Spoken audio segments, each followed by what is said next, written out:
Okay, guys, in that last section, we went over the agent account, every single possible button you can click, and every rabbit hole that it might go down.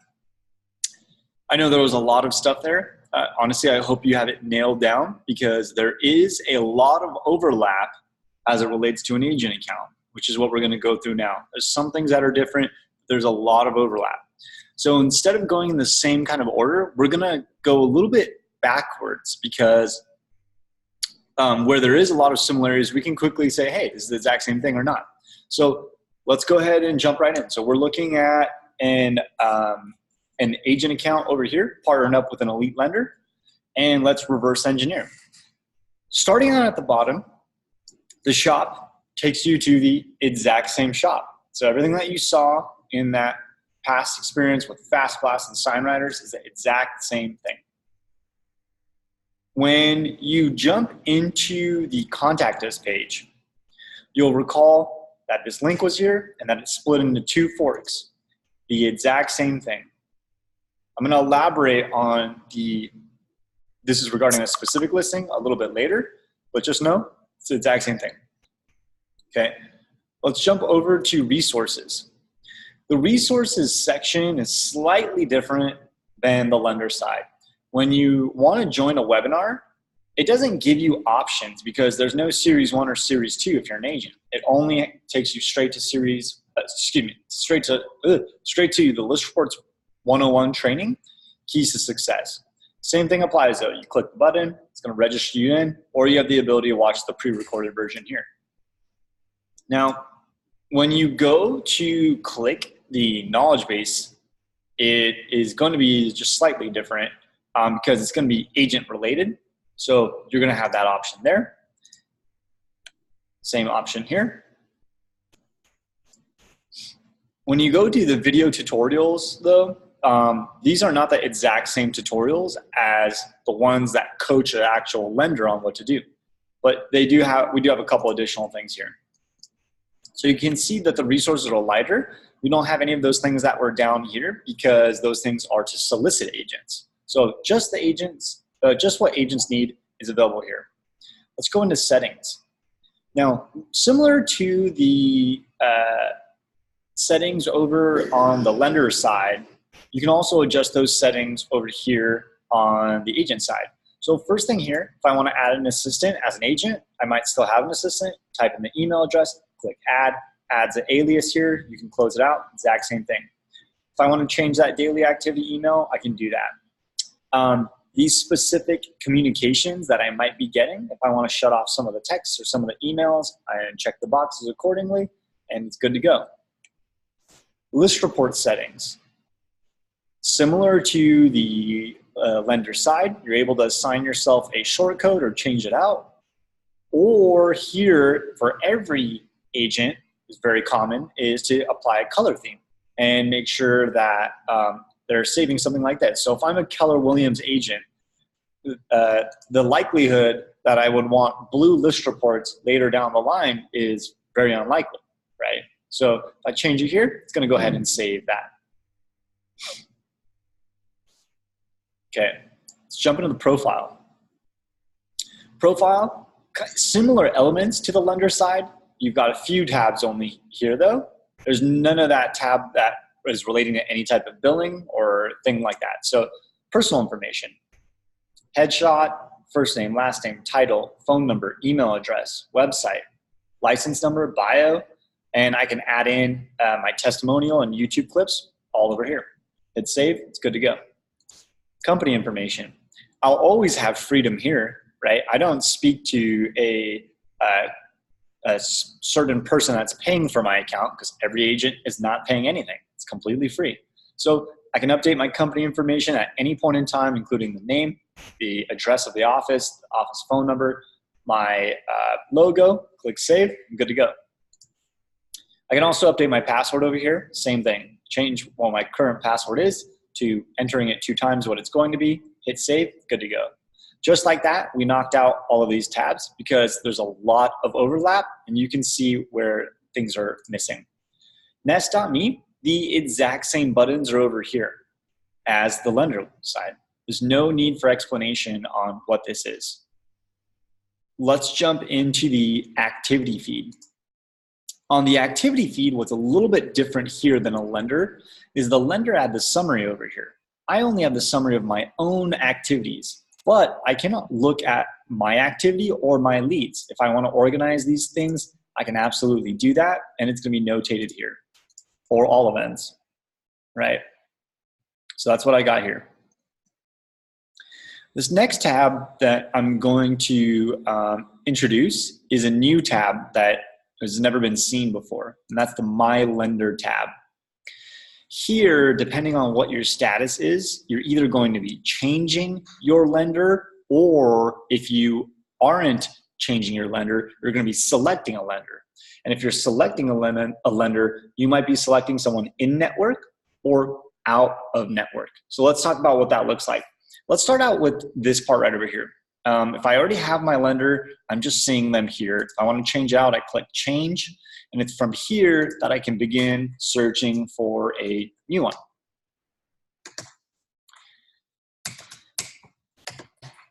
Now this is a huge referral funnel for us. So the implications are pretty darn high here. You can see when I start a search, I'm able to find the LOs that are out in the world, not necessarily List Reports users. And let's say I'm not finding my lender here. I can click this invite button to add this person in manually by putting their first and last name, the company that they're at, their phone number, and their email address, and then hitting submit. And that's going to refer them. Outside of that, though, when I select someone, if they're not a lender here, usually it's going to say invite my lender. You're going to click this. Now, if someone's in network, sometimes it's going to actually show you their headshot over here, and then there's going to be this box to say, I want this person on my list reports. And then when you select them, it actually is going to change your account. It either does one of two things. If it's this type of an account where you're already paired up with someone doing Elite, it just changes who that person is now on all future list reports.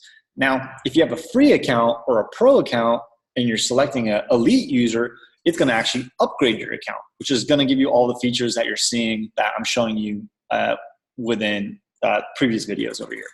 So that's the My Lender tab. It's a unique thing where someone goes to select who their lender is going to be. Let's go over to the relationships. Now, your relationships tab is simplified here. And it's simplified here because agents don't have relationships with other relationships. Lender account has relationships with lots of agents. So what you're seeing here are just relationships that are important to me, which are my leads. So a couple things that you can do here. I'm going to just touch this because it is visually a little bit different.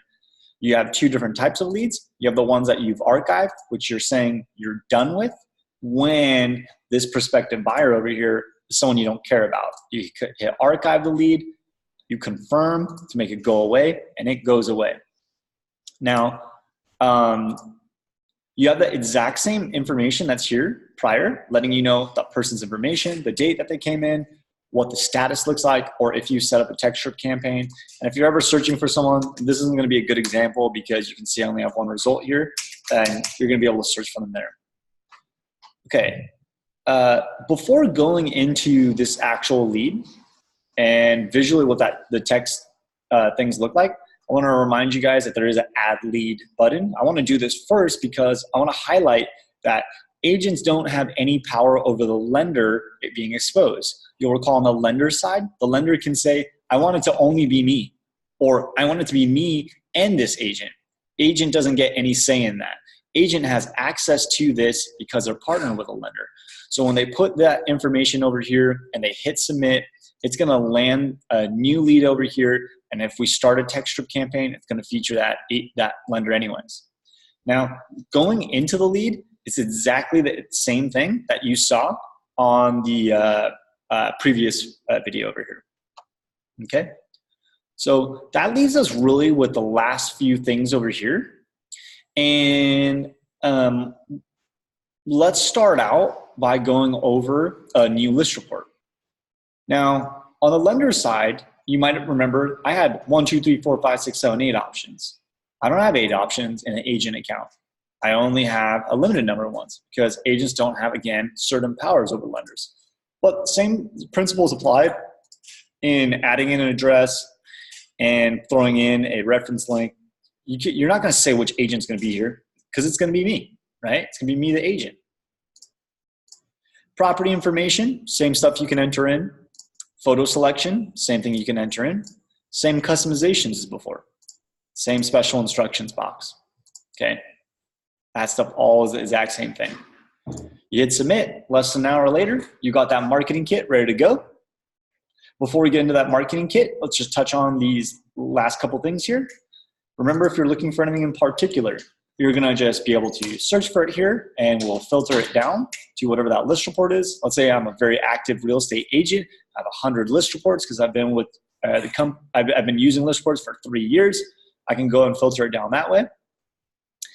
When I'm done with a list report or I want to edit it, you'll recall this drop down here. I can click either one of those. And if I ever want to go to my archived list reports here, then I can do that over here. Not too sure why my headshot is the preview of this one. That's kind of funny. So let's go back over here. Now, another thing, when you're looking at these list reports here, from the detail page, this is pretty similar to what we saw on the lender side, except for the top navigation rail is just a little bit visually different. It's kind of brings you straight to it. There's no real call to actions that are up here compared to the other one or any visuals. This banner, you might recall me mentioning something about this.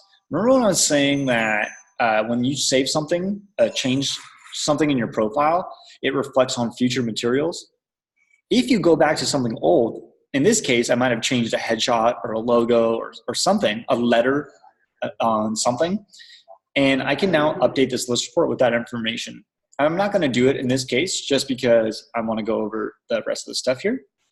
All of these materials, all the buttons here are exactly the same. Now, one of the things that's a little bit different is editing the report. Now, you have access to edit most of what the lender has the ability to edit, except there's certain things that are missing here. You can't remove yourself from co-branding. You can't change the agent's information. You're just changing your own information if you're doing that. So there's a few things that have been removed over here, but other than that, agents have the ability to edit all of those things.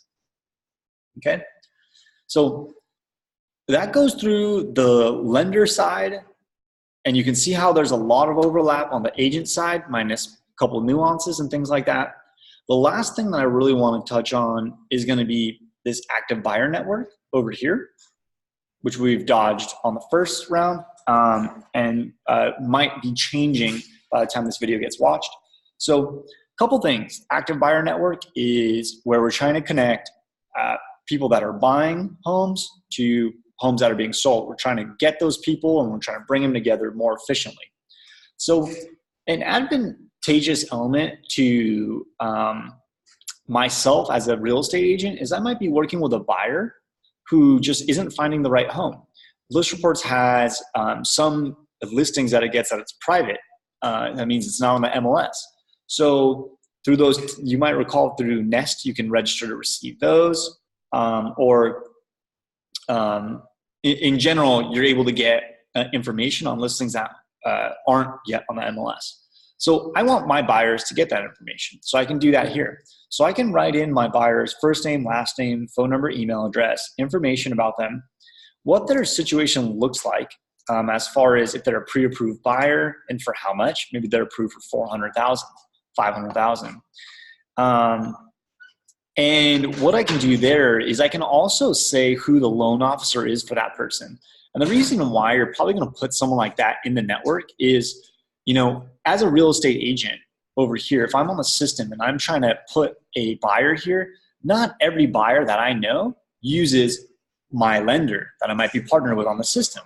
So in that case, where that person's pre-approved, not with Tom, my lender, but Bill instead, I'm going to still put Bill's information over here just to make sure that, you know, we have the correct mechanics and that we're not trying to steer people in a certain direction because of it. Then the next thing is you're setting up what that person's preferences are. So if you said that they're looking for a $400,000 home, and what city and zip code are they looking in? You put that in, you put the types of home, you hit submit, and you're setting them up to receive those just listed alerts that I mentioned earlier. Okay? Awesome, guys. So that's going to be every single button that you can click within an agent account. Thanks.